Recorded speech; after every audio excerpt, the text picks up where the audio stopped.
Picture this.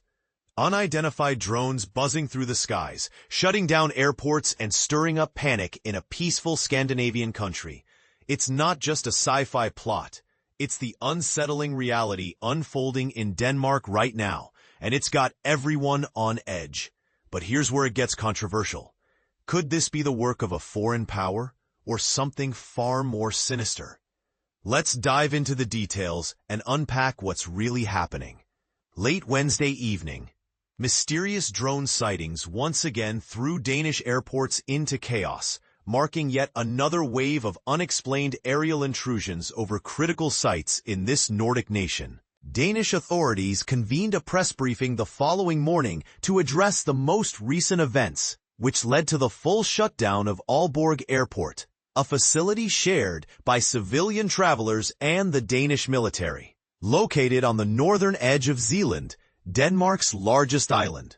According to a statement from the Danish National Police that night, drones were spotted in the vicinity of Aalborg Airport, resulting in the airspace being sealed off. Law enforcement is on the scene and conducting an in-depth probe. During Thursday's press conference, Danish Justice Minister Peter Hummelgaard revealed that similar drone activities were noted above the southern urban areas of Esbjerg and Sonderborg, along with the fighter wing Skridstrup Air Base, where Denmark's F-16 fighter jets are stationed. He described the intent behind such actions as aiming to instill terror. The objective of this type of hybrid warfare is to sow fear, Hummelgaard explained. It's designed to foster division and leave us in a state of dread. To counter this, the Danish administration is gearing up to invest in advanced detection technologies and is drafting legislation that would empower infrastructure operators to legally take down drones if necessary, Hummelgaard added. These recent occurrences follow a pattern. Just a few days prior, on Monday night, Copenhagen Airport had to halt operations for several hours, and Oslo Airport in neighboring Norway faced the same disruption.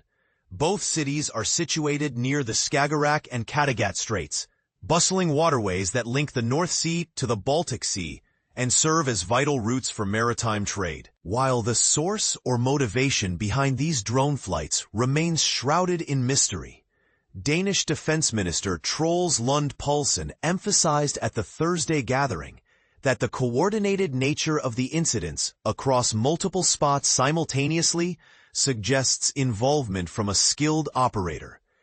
There's no question that all signs indicate this is the handiwork of a professional entity. Given the organized approach spanning numerous locations at nearly the exact same moment, Poulsen stated, he characterized it as a hybrid assault employing various drone types, and noted that Denmark could activate NATO's Article 4 for formal discussions with allied nations as a response mechanism.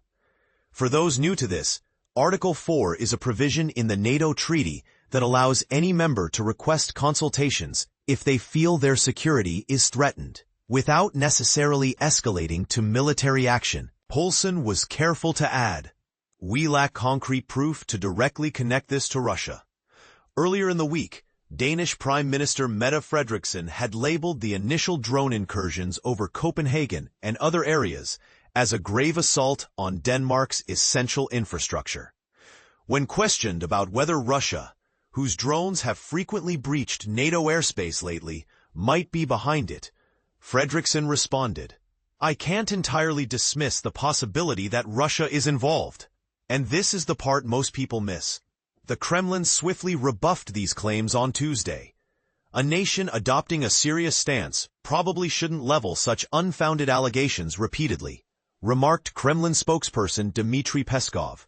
Then, on Thursday, Denmark's Russian embassy took to Telegram to call the drone sightings a manufactured provocation. Clearly, these will serve as an excuse to ramp up hostilities, benefiting those intent on dragging out the Ukraine conflict and spreading it elsewhere, the embassy posted. Russia categorically denies any absurd theories of our participation in these events. Danish Police Chief Superintendent Jens Jespersen shared with reporters on Tuesday that investigators are exploring multiple hypotheses about the drone's origins, including the idea that they might have been deployed from vessels in the nearby waters. Authorities have flagged 3 Russian-affiliated tankers, the Astral 1, Pushpa, and Oslo Carrier 3, as potential launch platforms, as reported by Reuters.